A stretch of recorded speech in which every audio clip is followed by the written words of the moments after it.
Hola, yo soy Jess en el espectro, soy autista y este es el video 8 del reto 30 días de voces autistas. Sigamos hablando de mitos en el autismo. En el video anterior, donde empecé a hablar justamente de los mitos, pues también hablé como de esta figura o de este estereotipo que tienen de que los autistas somos violentos o que son chicos que se autoagreden o que se están golpeando la cabeza, incluso que agreden a otras personas. Esto es literalmente, no es real, o sea, el que una persona autista pueda autolesionarse o lesionar a otros tiene que ver con que la persona está en crisis, está en una crisis y que por lo tanto no puede controlarse en ese momento. Hay estrategias para evitar crisis. Generalmente cuando vemos a una persona en una crisis, una persona autista en una crisis y la vemos golpeando a otros incluso, pues en ese momento realmente lo único que podemos hacer es salvaguardar a la persona, ayudarla a que no se lastime tanto, digámoslo así, y que no violente o que no haya personas como a su alrededor como para que no pueda violentar, lastimar a otras personas, ¿no? Pero lo más importante dentro del autismo es evitar las crisis. Cuando hay una persona autista que está en constante crisis, es decir, su vida es una constante crisis y todo el tiempo está como en este estado de crisis o todo el tiempo es violento, que es como se ve por fuera, la realidad es que está sufriendo y está en crisis constantemente. Y cuando eso sucede, quiere decir que no hay un buen manejo del autismo. Es decir, la persona no tiene apoyos ni estrategias para poder evitar las crisis y para no vivir en este estado.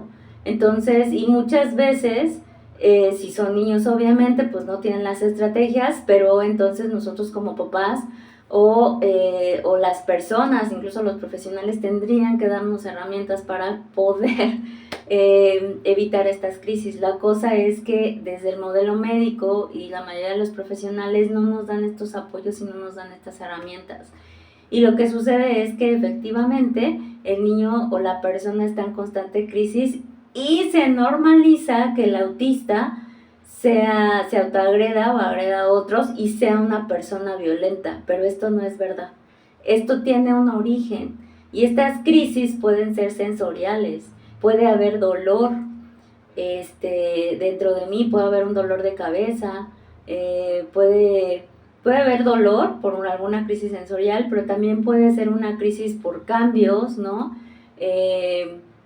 Y que de repente me digan, ay, es que no me anticiparon y me dijeron de repente que las cosas van a cambiar o que ya no van a hacer lo que yo esperaba hacer en ese día, y entonces también me puede dar una crisis.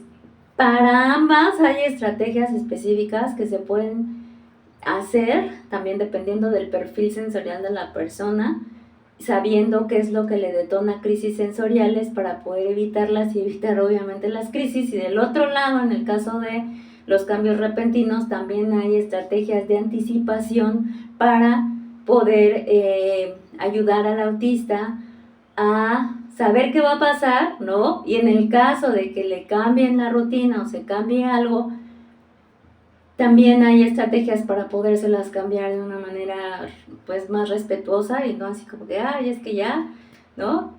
Avisándole de una manera respetuosa que sí va a haber ese cambio, pero también no solamente es ya no vas a hacer eso, sino entonces ¿qué sí voy a hacer? Si a mí nada más me dice, sabes que ya no vas a hacer esto se cancela, pero yo me quedo como en shock, entonces más bien también ahí también la ayuda es, bueno, y entonces ¿qué voy a hacer, no? Plantéame o sugiéreme que otras actividades, porque mi cerebro simplemente se queda en shock si nada más me dices esto, ya no. Entonces hay estrategias respetuosas para poder hacer estas transiciones y para que las personas autistas no caigan en crisis constantemente. ¿Quieres aprender más sobre estrategias específicas para los autistas y para bajar o disminuir las crisis, incluso para muchos eliminarlas? Yo llevo prácticamente casi 3 años sin caer en ninguna crisis gracias a estas estrategias. Obviamente yo pues tuve mi diagnóstico tardío, pero aún así, teniendo mi diagnóstico a los 38 años, pues aún así tuve crisis después y digo, toda la vida tuve, pero llevo ahorita más o menos como 3 años que no he caído en ninguna crisis justamente por todas estas estrategias. Si quieres aprender más, no solamente sígueme a mí, sino también sigue a otros autistas y busca en Facebook el grupo Pregúntale a los adultos autistas. Ahí los autistas respondemos o damos un montón de estrategias justamente para esto. Y el grupo tiene una foto de portada verde, por ahí se las dejo para que lo identifiquen porque puede que haya ya más grupos parecidos, pero ese fue el primero y en ese hay reglas muy claras, sigan las reglas y ahí cualquier persona puede preguntarnos a los autistas cualquier cosa y ahí pues la verdad es que nosotros damos un montón de estrategias y apoyos dependiendo de pues cada caso, ¿no? A lo mejor mi experiencia te puede servir a ti. Y a lo mejor mi experiencia no es igual a la tuya, pero hay un montón de autistas que sí pueden tener una experiencia similar a la tuya y pueden darte estrategias. Nos vemos en el siguiente video.